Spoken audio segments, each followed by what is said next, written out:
Bharatiya Janata party के राष्ट्रीय महासचिव आदरणीय अरुण सिंह जी हमारे साथ हैं। आदरणीय सुनील बंसल जी हमारे साथ हैं। मेरा आदरणीय अध्यक्ष जी से आग्रह है कि मीडिया को संबोधित करें।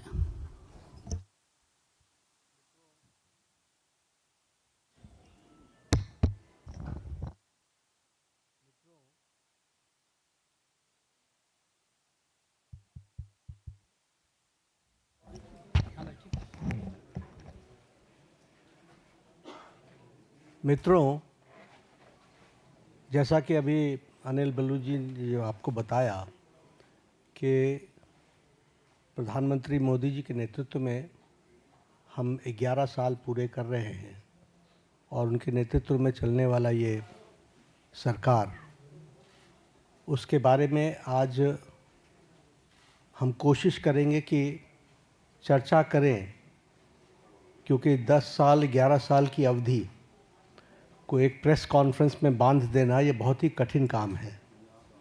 लेकिन फिर भी जो विकसित भारत में अमृतकाल और अमृतकाल के लिए जो सेवा, सुशासन और गरीब कल्याण, इस पे जो समर्पित 11 साल प्रधानमंत्री मोदी जी के नेतृत्व में कार्य हुआ है, वह स्वर्ण अक्षरों में लिखे जाने वाला कार्य हुआ है। It should be written in golden words, in golden letters, क्योंकि जो काम हुआ है वह अकल्पनीय और अद्वितीय, और इस बात को हमको ध्यान में रखना चाहिए कि किस तरीके से प्रधानमंत्री मोदी जी ने देश की राजनीति की संस्कृति, पॉलिटिकल कल्चर, देश के राजनीतिक संस्कृति, पॉलिटिकल कल्चर को उन्होंने परिवर्तित किया है। देश 11 साल पहले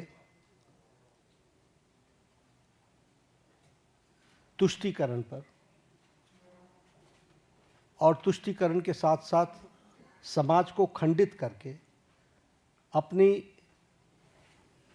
कुर्सी को सेव करना, यह एक राजनीतिक संस्कृति का तरीका बन गया था। लेकिन प्रधानमंत्री मोदी जी के आने के बाद जब मैं कहता हूं कि he change the political culture of the country, तो politics of performance, responsive government, responsible government, एक जिम्मेवार सरकार, एक जवाबदेह सरकार, और इसके साथ साथ हम ये कहेंगे कि पॉलिटिक्स ऑफ रिपोर्ट कार्ड, यानी हम अकाउंटेबल गवर्नमेंट, जो हम काम कर रहे हैं उसको हम जनता के सामने अकाउंट करते हुए चीज़ों को रखें।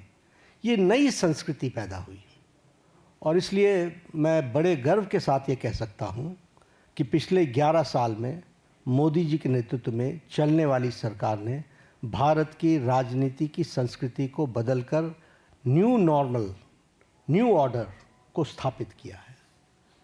और यह सरकार एक असरदार सरकार है, इफेक्टिव गवर्नमेंट।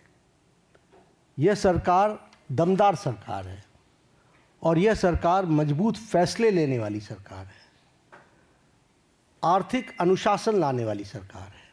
पिछले 11 वर्षों में जो आर्थिक अनुशासन लाया गया, उसके लिए जो बोल्ड डिसीजंस लिए गए और उस समय जनता को साथ ले करके किए गए, ये सारी बखूबियां हमको समझने की आवश्यकता है। ये जैसा मैंने कहा कि रिस्पॉन्सिबल सरकार है, रिस्पॉन्सिव सरकार है, पीपल लेड गवर्नमेंट, जनता को साथ लेकर के चलने वाली सरकार, और पीपल्स पार्टिसिपेशन, इसको भी हमने बखूबी देखा है। और हम सब जानते हैं कि ये सरकार पिछले 11 सालों में ट्रांसपेरेंसी की नई मिसाल पेश की है। इट्स ए ट्रांसपेरेंट गवर्नमेंट, और ये फ्यूचरिस्टिक गवर्नमेंट है। ये भविष्य को देख करके चलने वाली सरकार है। भविष्य को किस तरीके से हम आगे देश को ले जाना चाहते हैं, इसके बारे में सोच करके काम को करने वाली सरकार है। और इसीलिए वी टॉक अबाउट विकसित भारत, और विकसित भारत का ये अमृतकाल, और ये 10 साल 11 साल ने विकसित भारत का बेस बनाया है। This we have to understand. और इस बेस को बनाने के लिए जो भी फैसले लेने थे वो सारे फैसले लिए गए हैं। आज के दिन मैं 2014 से पीछे जाऊं इसकी आवश्यकता नहीं है, लेकिन हमको ये याद रखना चाहिए कि that government before 2014 was full of corruption। भ्रष्टाचार से आकंठ डूबी हुई सरकार थी, घोटालों से में संलिप्त सरकार थी और तुष्टीकरण के साथ काम करने वाली सरकार थी। एक नेगेटिविज्म का वातावरण था, कुछ नहीं बदलने वाला। लेकिन 2014 के बाद हमने ऑप्टिमिज्म देखा है। The shift, when I talk about political culture, I talk about the shift from negativism to positivism. आज हम मतलब मैं नहीं, भारत का आम नागरिक कहता है मोदी है तो मुमकिन है। मोदी जी के बारे में ये धारणा बनना कि वह समस्याओं का सॉल्यूशन करेंगे और समस्याओं को सॉल्व करेंगे, ये आम व्यक्ति की धारणा बन गई है। और इसीलिए हम ये भी कह सकते हैं कि ऑप्टिमिज्म में विकास, आविष्कार और नवाचार, ये तीनों चीज़ें जुड़ी हैं। आज हम डेवलपमेंट भी कर रहे हैं और उसके साथ साथ हम बेस्ट प्रैक्टिसेस भी ला रहे हैं, नवाचार भी हो रहा है और इस तरीके से विकास के काम को आगे बढ़ाया है। अगर मैं मोदी जी के शब्दों में बताऊं तो उन्होंने कहा है कि this decade will prove to be the base of the development of the future विकसित भारत। और इसी काम को लेकर के जो हम लोगों ने उनके नेतृत्व में जो उन्होंने नीतियां दी, परफॉर्म, ट्रांसफॉर्म, रिफॉर्म, इसको हर पॉलिसी में हम सबको देखने को मिलता है, हर नीति में हमको देखने को मिलता है। एवरी पॉलिसी आप देखेंगे तो इट्स डिफरेंट।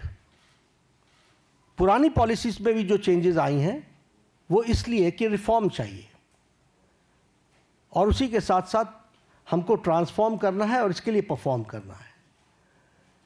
और एक बेसिक प्रिंसिपल पिछले 11 वर्षों में हम लोगों ने अडॉप्ट किया और ये मोदी जी की ही सोच रही है, सबका साथ, सबका विकास, सबका विश्वास, सबका प्रयास। बहुत चैलेंजेस भी आते हैं, लेकिन उसके बावजूद भी अंडरलाइनिंग प्रिंसिपल हमारा बड़ा स्पष्ट रहा है। अब मैं अगर बोल्ड डिसीजंस की बात करूं तो मैंने कहा कि इतने एक प्रेस कॉन्फ्रेंस में 11 वर्षों के बोल्ड डिसीजंस बता देना ये मेरे लिए बहुत कठिन होगा, लेकिन आर्टिकल 370 को एब्रोगेट करना, पॉलिटिकल नैरेटिव बन चुका था कि दिस इज नॉट पॉसिबल। देश मान चुका था कि दिस इज नॉट पॉसिबल और वो आर्टिकल 370 धाराशाही हुआ और एब्रोगेट हुआ, वो हम सबको पता है। और आप ही सोचिए, जम्मू कश्मीर के इलेक्शंस को आप कहते थे महज फॉर्मेलिटी है, आप ही लोग कहते थे, सब लोग। लोकसभा में टर्नआउट 58.46% रहा और विधानसभा JNK के इलेक्शन में turnout was 63%। This is the change and this is the result of the bold decision taken. अगर हम उसी तरीके से बात करें एबॉलिशन ऑफ ट्रिपल तलाक, सब लोग जानते हैं कि ट्रिपल तलाक मानवता के लिए और ह्यूमैनिटी के लिए और महिलाओं के लिए एक बहुत बड़ी त्रासदी थी, ट्रेजेडी थी, लेकिन चुप बैठे हुए थे। सुप्रीम कोर्ट भी बोल रहा था। लेकिन ये बोल्ड डिसीजन लेना और ट्रिपल तलाक को समाप्त करना, जबकि इस्लामिक कंट्रीज में और हमारे नेबरिंग कंट्रीज में कहीं भी ट्रिपल तलाक नहीं है। Bangladesh, Pakistan, Afghanistan, Syria, Iran, Iraq, Malaysia सब डोमिनेटेड मुस्लिम देश रहे हैं और इस्लामिक देश रहे हैं, लेकिन यहाँ भी ट्रिपल तलाक नहीं था और हमारे यहाँ ट्रिपल तलाक चल रहा था। एक बोल्ड डिसीजन लिया गया। उसी तरीके से enactment of the new Waqf act हम लोग डिस्कशन कर रहे हैं। वी नो किस तरीके से एक नैरेटिव बनाने का प्रयास हुआ, लेकिन in the interest of the nation, देश के इंटरेस्ट में और उस कम्युनिटी के इंटरेस्ट में वक्फ बोर्ड बनाने की न्यू एनैक्टमेंट की आवश्यकता थी। वो बोल्ड डिसीजन लिया गया। उसी तरीके से सिटीजन्स अमेंडमेंट एक्ट, उसी तरीके से डीमोनेटाइजेशन, उसी तरीके से मोर देन 3 डिकेड्स हम विमेन रिजर्वेशन की तरफ नहीं बढ़ पाए, लेकिन 33% विमेन रिजर्वेशन देने का काम प्रधानमंत्री मोदी जी के नेतृत्व में हुआ। और उसी तरीके से अगर हम देखें इकोनॉमिक डिसिप्लिन के लिए, इकोनॉमिक डिसीजन में भी बहुत गहरी सोच के साथ जो आर्थिक जगत को बहुत तीव्र गति से आगे खड़ा कर सके, इसके लिए निर्णय लिए गए। प्रेजेंटेशन ऑफ बजट का एडवांसमेंट, हम अभी भी ब्रिटिश की दुनिया में जी रहे थे, ब्रिटिश काल में जी रहे थे, उसको एडवांस करना, उसके साथ साथ प्लान और नॉन प्लान एक्सपेंडिचर को अलग अलग जो डिस्टिंक्शन था उसको समाप्त करना, ताकि हम बेटर किटी का उपयोग कर सकें। हमारे अश्विनी जी बैठे हुए हैं, रेल बजट को एसिमिलेट करना और भारत की आर्थिक जगत को एक साथ कैसे देश के लिए डेवलप किया जा सकता है उसको करना। आप भी जानते हैं, हम भी जानते हैं कि हमारी इकॉनमी 10th से छलांग लगा करके 5th पर पहुंच गई, और अब जो इंटरनेशनल मॉनेटरी फंड का जो अब नया डेटा आ रहा है वो हमको 4थे स्थान पर ला रहा है, और हम 4थे स्थान की तरफ हम अग्रसर हुए हैं। और हम 4th straight consecutive 4th straight में हम अपने ग्रोइंग इकॉनमी में इस ईयर भी हम सबसे आगे हैं। और उसी तरीके से हम देखें फास्टेस्ट ग्रोइंग इकॉनमी के रूप में हमारा 4था साल लगातार चल रहा है। Per capita income has increased by 67%, foreign exchange reserves has increased by 135%, exports at the record of to the US dollars is 825 billion, gross FDI rise is 106%, taxpayers का बेस बहुत इंक्रीज हुआ है वो 127%, और उसी तरीके से ग्रॉस डायरेक्ट टैक्स कलेक्शन ये भी 238% का इंक्रीज हुआ है। अगर एजेंसीज की बात करें तो bright spot international monetary fund Bharat की इकॉनमी को IMF बोलता है, वर्ल्ड बैंक हमारे को fastest growing economy major economy in the world कहता है, और वर्ल्ड इकोनॉमिक फोरम हमको वो कहता है कि India is all set for as a primary engine of the global economic growth in 2025 and 26। यानी सारी विपरीत परिस्थिति में भारत की इकॉनमी सुदृढ़ और सक्षम तरीके से आगे बढ़ रही है, ये हमको ध्यान में रखना चाहिए। जब हम रिस्पॉन्सिव गवर्नमेंट की बात करते हैं तो प्रोएक्टिव डिसीशंस एक नहीं अनेकों हुए, और राहत के काम में तो हम प्रधानमंत्री मोदी जी कभी पीछे नहीं रहे। फिर चाहे बात ऑपरेशन गंगा की हो और सिटीजन्स को यूक्रेन से लाने की बात हो, प्रोएक्टिव होकर के किसी और देश ने अपने सिटीजन्स की चिंता नहीं की, लेकिन इंडिया ने, और इंडिया ही नहीं, इंडियंस के साथ साथ इंडियन फ्लैग के साथ साथ कई दूसरे देश के लोग भी यूक्रेन से बाहर आए। तो यह एक पॉजिटिव नोट के साथ, उसी तरीके से हमारे वंदे भारत मिशन जिसमें 67 लाख को लोगों को कोविड के दौरान भारत वापस, स्वदेश भारत वापस लाने का काम हुआ है।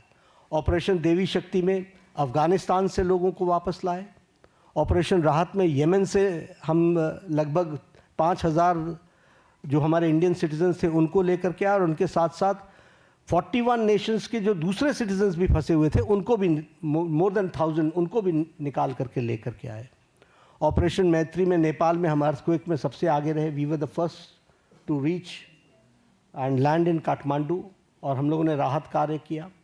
और अगर मैं ऑपरेशन वैक्सीन मैत्री की बात करूं तो ये बार बार मैं याद दिलाना चाहता हूं कि मोर देन 150 कंट्रीज़ में हमने वैक्सीन को पहुंचाया, और हमने कोशिश की कम से कम 48 कंट्रीज़ को तो फ्री वैक्सीन दी गई है, और ये वैक्सीन मैत्री में भी हम प्रोएक्टिव रहे। कोविड मैनेजमेंट पर मैं ज़रूर बोलना चाहूँगा, क्योंकि जब मैं रिस्पॉन्सिबल और रिस्पॉन्सिव गवर्नमेंट की बात करता हूँ, देखिए ये पेंडेमिक सारी दुनिया के लिए आया था। ये पेंडेमिक इस शताब्दी का सबसे बड़ा पेंडेमिक रहा, और इस पेंडेमिक में विभिन्न कंट्रीज़ ने अपने अपने तरीके से रिस्पॉन्ड किया, क्योंकि इसके रिस्पॉन्ड करने का कोई तरीका नहीं था। सब ने अपने अपने तरीके से रिस्पॉन्ड किया। लेकिन जो मोदी जी के नेतृत्व में भारत ने जिस तरीके से कोविड को रिस्पॉन्ड किया, किसी कंट्री ने नहीं किया।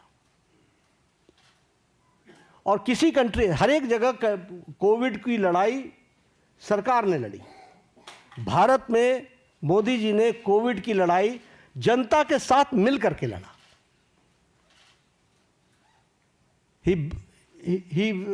उन्होंने जनता को साथ लेकर के चलने का तय किया, और इसीलिए जनता कर्फ्यू। दूसरे देशों में लॉकडाउन के खिलाफ आंदोलन हो गए, वैक्सीनेशन न लेने के आंदोलन चले, लेकिन भारत अकेला देश है जिसने 220 crore double dose free of cost लगा करके world's largest and the fastest vaccination programme हुआ है। तो आप बताइए कि ये रिस्पॉन्सिबिलिटी और रिस्पॉन्सिव सरकार का किस तरीके से उसको पूरा करने का प्रयास हुआ है, ये मैं कोविड के बारे में ज़रूर बताना चाहूँगा। पिछले दशक में हमने समाज के सभी वर्गों की चिंता की है, फिर चाहे वो हमारे शेड्यूल कास्ट भाई हैं, फिर चाहे वो हमारे ओबीसी भाई हैं, फिर चाहे वो हमारे ट्राइबल भाई हैं, सबकी हमने चिंता की है। उनके लिए हर एक के लिए अलग अलग नीतियाँ, अलग अलग कार्यक्रम, स्कॉलरशिप्स इस तरीके से देने का काम भारत सरकार ने किया है। अब यहाँ पर मैं स्कीम्स गिनाना शुरू करूँगा तो एक घड़ी लग जाएगी, लेकिन all schemes dedicated to SC, ST और हमारे OBC भाई, इनके लिए चिंता की गई। उसी तरीके से महिलाओं के लिए विशेष करके ध्यान दे करके विमेन लेड गवर्नमेंट, विमेन को आगे रख कर के बढ़ाने का काम करना, यह काम भी हमारी सरकार ने बखूबी किया है। और जब हम ये विमेन की बात करते हैं, फिर हेल्थ के सेक्टर में आप ले लीजिए, right from conception to delivery, फिर डिलीवरी के बाद vaccination, all programmes have been taken by government of India, all programmes. उसी तरीके से मैटरनिटी लीव, उसको 12 से 26 वीक्स तक बढ़ाना विथ सैलरी, विथ पेमेंट, और उसके साथ साथ बच्चे पैदा होने पर उनको मातृवंदना में योजना के साथ फाइनेंशियली सपोर्ट करना, ये सारी चीज़ें बताती है। और उसी तरीके से अगर हम देखें तो महिलाओं को, फिर चाहे आपने देखा इसरो में भी जब तस्वीर आई, जब चंद्रयान पे उतरा था, तो सबसे ज़्यादा आपको वहाँ पर साइंटिस्ट महिलाएं दिखी थी। अगर आप देखें तो पायलट्स बनाने से लेकर के, आर्मी में कमीशन देने से लेकर के, NDA में भर्ती से लेकर के, अभी NDA से भी पास आउट हो गए हमारे गर्ल स्टूडेंट्स, गर्ल कैडेट्स, सैनिक स्कूल में ऑल 73-76 हमारे जो सैनिक स्कूल्स हैं, 73 सैनिक स्कूल्स, उसमें उनको एडमिशन मिलना। इसके साथ साथ लखपति दीदी, और लखपति दीदी के साथ साथ हमारे सेल्फ हेल्प ग्रुप्स को प्रमोट करना। तो समाज के जो वर्ग जिनको थ्रस्ट देना चाहिए था, वो थ्रस्ट देने का काम 11 साल में हुआ है। SC, ST, OBC और हमारे महिला वर्ग को की मेन स्ट्रीमिंग करने का काम हुआ है। स्कीम्स के बारे में अगर मैं बात जैसे बार बार कर रहा हूँ कि it will be very difficult for me कि मैं उनके आंकड़े रखने लगूँ और स्कीम्स को रखने लगूँ तो बड़ा लंबा समय चला जाएगा। जब मैं अकाउंटेबल गवर्नमेंट की बात करता हूँ तो हमने अपनी रिस्पॉन्सिबिलिटी प्रधानमंत्री मोदी जी ने ली, गरीब कल्याण। अब ये गरीब कल्याण स्लोगन नहीं था, 70 साल से गरीबी हटाओ का नारा लेकर के हम नहीं चले रहे, हमने गरीब कल्याण करके दिखाया है। और आंकड़े इस बात के सबूत हैं कि 25 करोड़ लोग आज गरीबी की रेखा से बाहर आ चुके हैं। और ये मेरे आंकड़े नहीं हैं, ये आंकड़े नीति आयोग के हैं, ये आंकड़े इंटरनेशनल फोरम्स के, इकोनॉमिक फोरम्स के हैं। और उसी तरीके से extreme poverty has dropped by 80% decline. प्रधानमंत्री अन्न योजना, 80 करोड़ जनता को 5 किलो गेहूं या चावल देना, ये कोई छोटी घटना नहीं है। आवास योजना, आवास योजना में 4 करोड़ घरों को, आप ही जब अपने ट्रैवल करते थे गांव में तो आपको खपड़ैल के मकान दिखते थे, फूस के मकान दिखते थे, आज आपको पक्के घर दिख रहे हैं। जिस सड़क पर आप चलते थे वो हाईवे में, कभी आप हाईवे पर होते थे, कभी हाईवे से नीचे होते थे। अगर आपको उन दिनों की याद हो। आज आप जिस हाईवे पर चलते हो, आपको खुद ही ध्यान में लेना पड़ता है कि अगर डाइवर्जन लेना है तो स्पीड इतनी है कि 2 किलोमीटर पहले से ध्यान में लेना पड़ता है कि I have to go left. ये आज हाईवे की स्थिति बन गई है। और इसी तरीके से अगर हम देखें, जैसे कहा 4 करोड़ मकान बने हैं और 3 करोड़ ये अगले 5 साल में और बनने हैं, उसका भी सैंक्शन हो चुका है। उसी तरीके से उज्ज्वला योजना, 100% इलेक्ट्रिफिकेशन और 100% इलेक्ट्रिफिकेशन के साथ साथ जल जीवन मिशन, और जल जीवन मिशन में 364% हमारा घर का टैप कनेक्शन हम लोग दे पाए हैं। इस तरीके से काम हुआ है। प्रधानमंत्री किसान सम्मान निधि में किसानों को मेन स्ट्रीमिंग की गई है। प्रधानमंत्री फसल बीमा योजना में उसमें भी मेन स्ट्रीमिंग की गई है।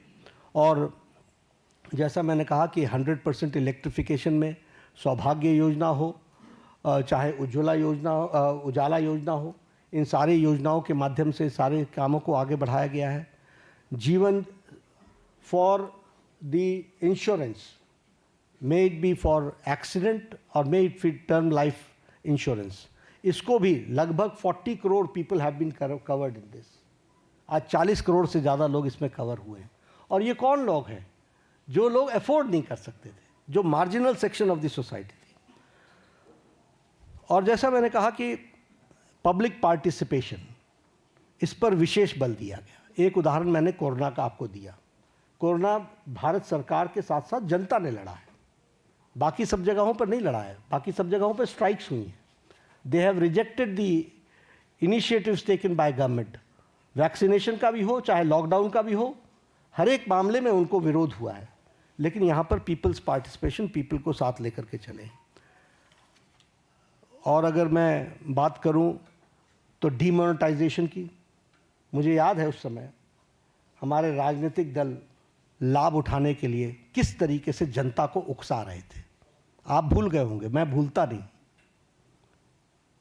किस तरीके से जनता को उकसा रहे थे। लेकिन भारत का आम व्यक्ति बैंक के सामने घंटों खड़ा रहा, लेकिन he supported the demonetisation programme. This is people's participation. और ये मैं इसलिए बताना चाहता हूं कि लीडरशिप पर भरोसा होता है तो किस तरीके से जनता बिहेव करती है, this we have to understand.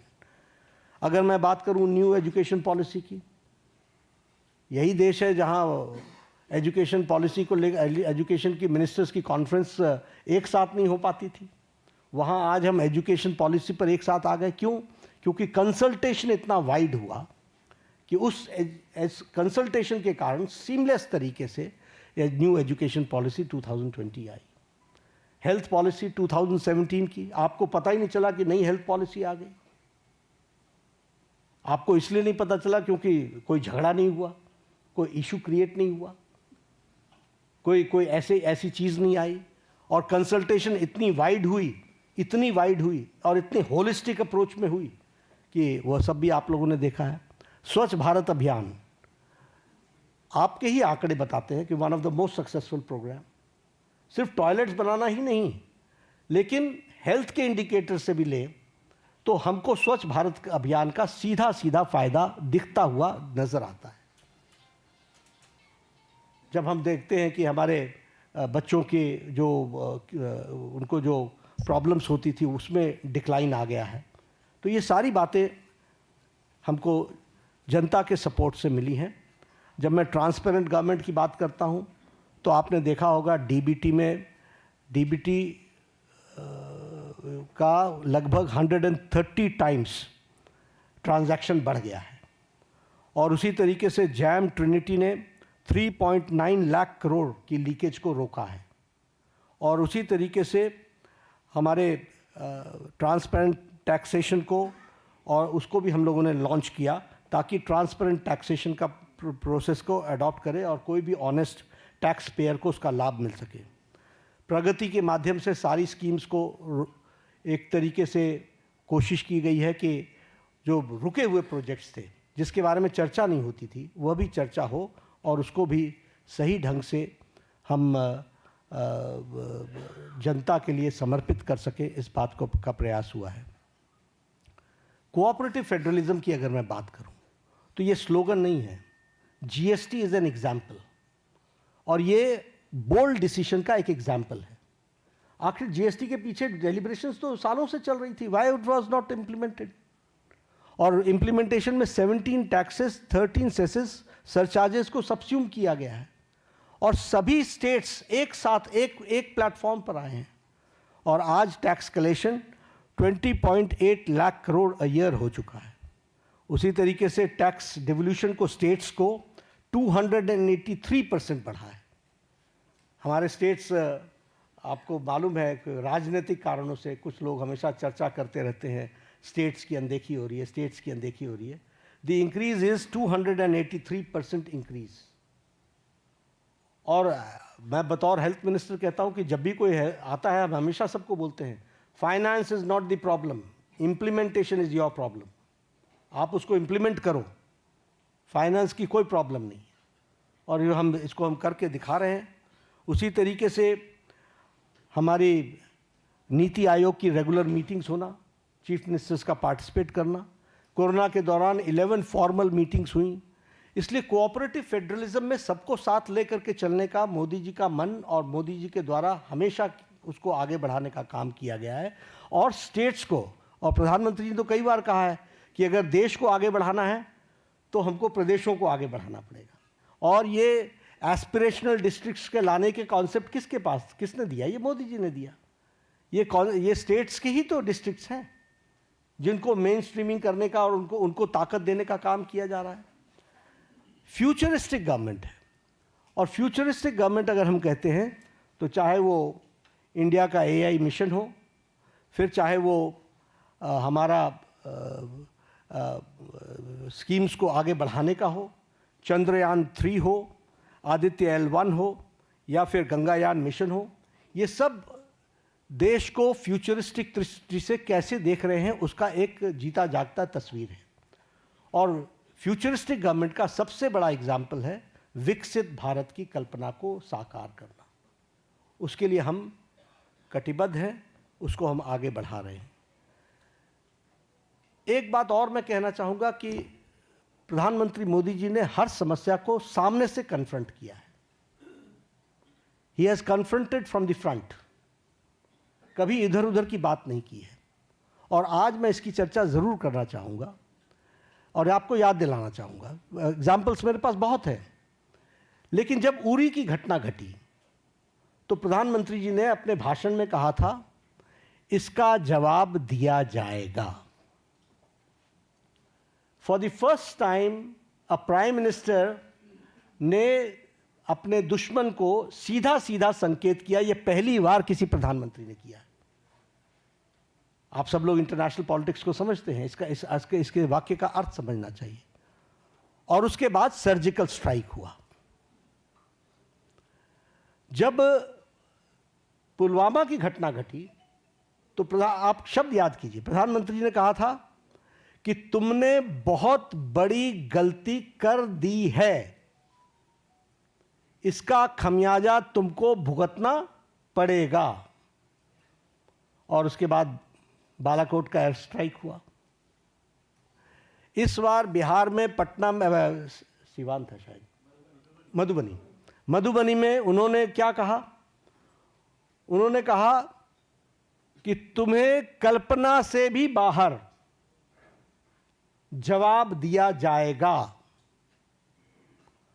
और आपको मालूम है कि उनके ठिकाने, टेररिस्टों के ठिकाने और उनके एयरबेस सारे के सारे ध्वस्त कर दिए गए, बियॉन्ड उनकी कल्पना से। तो और ये न्यू नॉर्मल बन गया है। This is the new normal. प्रधानमंत्री जी ने इस कन्फ्रंट करते हुए सामने से कहा है, एक स्पष्ट रूप में कहा है कि कोई भी टेररिस्ट घटना को एक्ट ऑफ वॉर समझा जाएगा।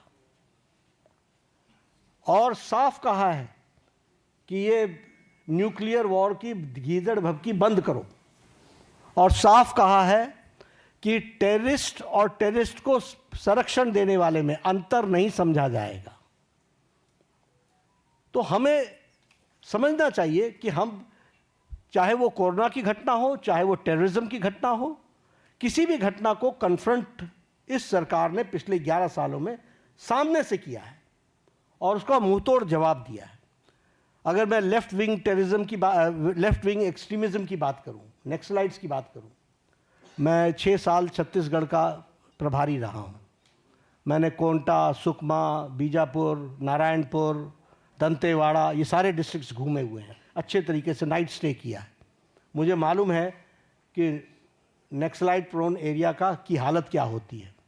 लेकिन आपको जानकर के खुशी होगी कि affected districts have declined from 126 to 18 districts, और सारे top left wing extremist leaders eliminate हो चुके हैं, और हमारा रिडक्शन ऑफ वायलेंस 53% है। जो फेटलिटीज सिक्योरिटी फोर्सेस की होती थी उसका रिडक्शन 72% है, और रिडक्शन ऑफ डेथ 70% है। तो लगभग हम उसको समाप्त करने की ओर आगे बढ़ चुके हैं। एक समय था कि एक डिफेंस मिनिस्टर ये कहते थे कि हम बॉर्डर के रोड्स इसलिए नहीं बनाते हैं ताकि दुश्मनों को आने का मौका न मिले, और आज बॉर्डर रोड्स में 8,000 किलोमीटर्स के बॉर्डर रोड्स और ब्रिजेस के बनाने का काम, और उसको भी परमानेंट ब्रिजेस बनाने का काम लगभग 400 बने हैं। अटल टनल की बात करें, अगर सेला टनल की बात करें, या शिकुनला टनल की बात करें, ये मेजर ब्रिजेस हैं जो हमारे को सिक्योरिटी के एंगल से बहुत महत्वपूर्ण है और जो देश की सिक्योरिटी के लिए काम कर रहे हैं। इंफ्रास्ट्रक्चर की बात अगर मैं करूं, रोड्स, एयरवेज, रेलवेज, ब्रिजेस, तो बड़ी लंबी फहरिस्त है उसकी जो उस पर चर्चा करेंगे। लेकिन हाँ, चेनाब की चर्चा मैं ज़रूर करना चाहूँगा कि नरसिम्हा राव जी के टाइम पर शिलान्यास रखा गया था। देखिए गवर्नमेंट के एक्शन को। नरसिम्हा राव जी के टाइम पर 1995 में रखा गया था, और इसको अटल जी ने project of national importance declare किया, और पूरा करने का काम प्रधानमंत्री मोदी जी ने 6 जून को, अभी 3 दिन पहले, उसको पूरा किया। वो भी हमको ध्यान में रखना चाहिए। तो इसलिए समस्याओं को टालते रहना ये इस सरकार की न रीति रही न नीति रही। सरकार ने समाज के सभी वर्गों की चिंता करते हुए कोशिश की कि उनके जीवन में सुधार हो, और आज पूरी ताकत के साथ हम विकसित भारत की ओर एक लंबी छलांग लेने के लिए तैयार हुए हैं। पिछले 11 वर्षों में मैंने पहले कहा कि अनइमेजिनेबल, जो किसी ने कल्पना नहीं की थी, वो काम हुए हैं, और इसके साथ साथ पिछले 11 साल में देश को एक विकसित भारत की तरफ ले जाने में और समाज के सभी वर्गों को साथ लेकर के चल करके आगे बढ़ने में प्रधानमंत्री मोदी जी का नेतृत्व सफल रहा है। और आज 11 साल पूरे होने पर मैंने कोशिश की, it is very difficult to comprehend the whole work done in last 11 years, but I've tried to point out some major things, and I've tried to highlight the issues, the policies and programs जिनके माध्यम से इस कार्य को पूरा करने का काम प्रधानमंत्री मोदी जी ने किया है। धन्यवाद। बहुत बहुत धन्यवाद आदरणीय राष्ट्रीय अध्यक्ष जी। अभी अध्यक्ष जी के भाषण के दौरान, प्रेस वार्ता के दौरान ही बहुत बड़ी संख्या में आप लोगों के मैसेज आए हैं सवालों के लिए। इतनी बहुत बड़ी संख्या में आए हैं। हम कोशिश करेंगे कुछ सवालों का ज़रूर जवाब, सवाल आप लोगों के लिए। इसके एकदम बाद ही राष्ट्रीय अध्यक्ष जी को एक प्रदर्शनी का भी उद्घाटन करना, आप सब लोग उसमें भी आमंत्रित हैं, तो कुछ सवाल ज़रूर हम लोग कोशिश करेंगे कि आप लोगों के लिए। Sanjay ji. Devendra Palasar, India TV. Sir, मेरा सवाल ये है, और पहलगाम हमला और ऑपरेशन सिंदूर के बैकग्राउंड में रक्षा के क्षेत्र में, सामरिक क्षेत्र में, या फिर विदेश नीति को लेकर जो उपलब्धियां रही मोदी सरकार के अंतर्गत, और एनओपी राहुल गांधी जैसे सवाल खड़े कर रहे हैं कि जेएसपी कोलैप्स कर गई या ऑपरेशन सिंदूर चली गई, कितने फाइटर जेट हमारे नुकसान हुए, इन आलोचनाओं को कैसे देखें? देखिए, मैं यही इसी तरीके से देखता हूं कि भगवान उनको सद्बुद्धि दे, क्योंकि उनका उद्देश्य कम से कम समझना बड़ा मुश्किल है। ऑल पार्टी मीटिंग में आते हैं तो कहते हैं हम देश के साथ खड़े हैं, बाहर जाते हैं तो प्रश्न खड़े करते हैं, और प्रश्न भी वो खड़े करते हैं जो बेबुनियाद हैं। इसलिए ऐसी इस तरीके का नैरेटिव बनाने का काम मैं सिर्फ एक यही कह सकता हूं कि एक गैर जिम्मेदाराना विपक्ष की भूमिका वो अदा कर रहे हैं। राम नारायण श्रीवास्तव।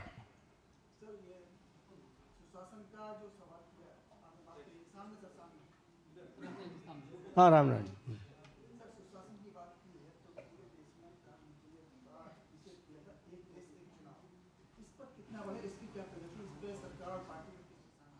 देखिए, पार्टी सक्रिय है और पार्टी एक्टिवेटेड है। जनता में जनमानस बने, इसके बारे में चर्चा हो, ये पीपल्स मूवमेंट भी बने और इनैक्टमेंट भी हो, हम कमिटेड हैं। नीरज पांडे।